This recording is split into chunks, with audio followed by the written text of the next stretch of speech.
Yes, the video is now live. So once again, I'd like to welcome you all to my channel. So today we are going to learn about the second lesson, that is sectors of economy. So in this lesson, that is sectors of economy, we are mainly going to see what are the three different sectors which are actually helpful for the development of an economy. That is the primary sector, that is secondary sector, and the tertiary sector. We are going to learn each of them in detail, and also we are going to learn about the intermediate goods and the final goods, and how we actually calculate the GDP of a country. And we are also going to see which sector of our economy is more prevalent in these days, in present generation, in this present century, which sector of economy is actually contributing more to the economic development of the country. That is also we are going to see. And we are also going to see about Mahatma Gandhi National Rural Employment Guarantee Act, how actually we are actually providing employment opportunities for the people, how we are actually bringing up new policies for including the people in this employment sector also. That is also we are going to see. We are going to see about organized and unorganized sector, and finally we are going to see about the public and the private sectors. So in this video we are going to include all the different kind of sectors in our economy. Okay. First, let us try to understand what are actually the different economic activities. Maybe anything for a person. For example, a person who is actually making the bricks, that can also be considered as an economic activity. That can also be considered as a job. Anything, the cobbler, the teacher, the student, anything, the doctor, engineer, or any person who is actually involved in the economic development of a country is considered to be a job, and it is also helping in the economic development of a country. Okay. So first we are mainly going to understand what are actually the primary sectors, then secondary, and then the tertiary sectors. First, when we are actually talking about the primary sectors, we are mainly going to extract the raw materials. We are mainly going to exploit the nature. We are going to take the raw materials from our nature, and we are going to take the raw materials. Just the taking of the raw materials from the nature is called as a primary sector. For example, if you actually want to get good t-shirts and everything, then what do you need? Then you need cotton, right? So growing of the cotton, then the entire cultivation process of the cotton and everything is the primary activity. Okay, it is the primary sector, wherein we actually grow the cotton, we actually going to collect the cotton, we are actually going to do everything. That's the collecting process, and we are going to collect the raw material, that is a cotton. Then this raw material is actually sent to the secondary sector for the processing process, for manufacturing them into more useful products also. So that is a secondary sector. In primary sector, we are going to transport it to the different places with the help of transporting facilities, with the help of banking, with the help of communication, and everything we are going to transport. So when if you see the primary sector, we are mainly dealing with the environment only. We are mainly dealing with the agriculture sector only, where we are growing the crops and we are actually processing them also. No, not processing is the secondary sector, but in the primary sector we are mainly growing the crops. We are mainly exploiting of the crops. We are mainly producing the crops in the primary sector. In this primary sector also, we are mainly going to include all the different things, like for example animal husbandry, that means collecting of the milk, then growing all the different kind of crops and everything, that is wheat and everything, then growing of the harvest of the wheat and everything, that is mainly involved in the primary sector. Okay, so therefore this kind of a sector is also called as an agriculture related sector. Why? Because it is mainly involved in the agriculture sector. So that means it is mainly involved in the processing, that means growing sector, that is agriculture sector. Okay, then secondary sector. When you actually talk about secondary sector, you must actually remember that it is manufacturing and it is processing of the raw materials. In the secondary sector, we are mainly going to see that we are actually turning the raw materials into some useful products. That is the secondary sector. If you actually compare the products of the raw materials and the processed products, the raw materials are having very less demand, very less value as compared to the processed products. The processed products are actually having the more demand. Everything, if you see the wheat flour also, wheat flour is having a less demand. If you see it, you can actually get a lot amount of wheat flour for a more cheaper cost also. For example, if you see, for example, let us take that 30 a kg wheat flour is some kind of around 40 or 30 rupees. Okay, but you're actually taking a biscuit which is around 5 to 10 rupees only. Okay, but from that 30 to from that 1 kg of wheat flour, you can actually get many biscuit packets also, wherein the biscuit packets cost are actually more, and it is having more value as compared to the raw materials. Therefore, in secondary sector, we actually turn the raw materials into some useful products wherein it has more value as compared to the materials in the primary sector. That you should actually understand. So, as I already told you about the example of cotton, wherein the cotton is actually grown in the primary sector and it is processed and manufactured into the t-shirts or shirts or pants or in the jeans and everything in the secondary sector. Therefore, as this sector is mainly dealing with the processing and manufacturing, this is also called as an industrial sector. Okay. The third most important thing is a tertiary sector. In this tertiary sector, it will actually help in the development of the primary sectors and secondary sectors. How it will help in the development? Because actually we are producing the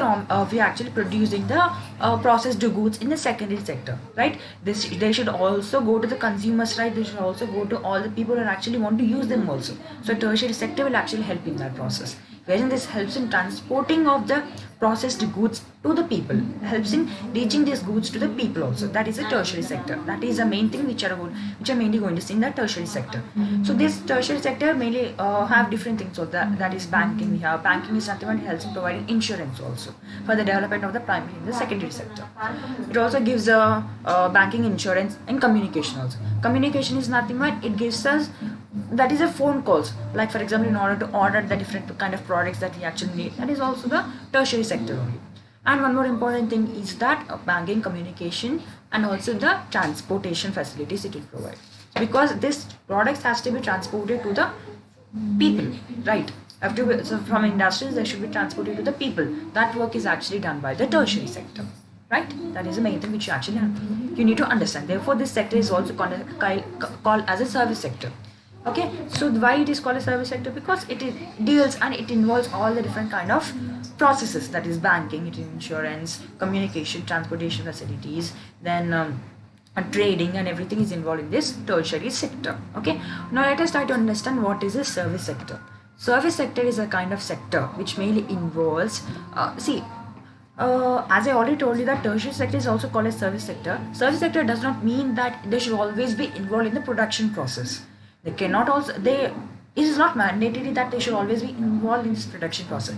For example, if you see a teacher, if you see an engineer, if you see some kind of a doctor, they are not involved in the production process, right? But still they are actually involved in the service sector only, because they help in the development of a country. They help in providing all the different kind of services to the people. Therefore, this is also very much important. That means all these doctors, different kind of professions, lawyers, cobblers, everyone will actually come under the service sector only. Okay.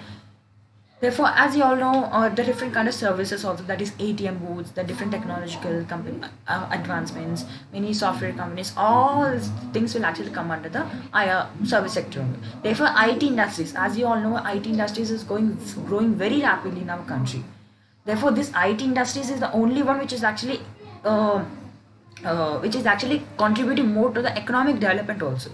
Therefore, that also will come under the tertiary sector only. Okay. And call center jobs also are the tertiary sector, that is service sector only. That you must actually try to understand. Okay. Now let us try to understand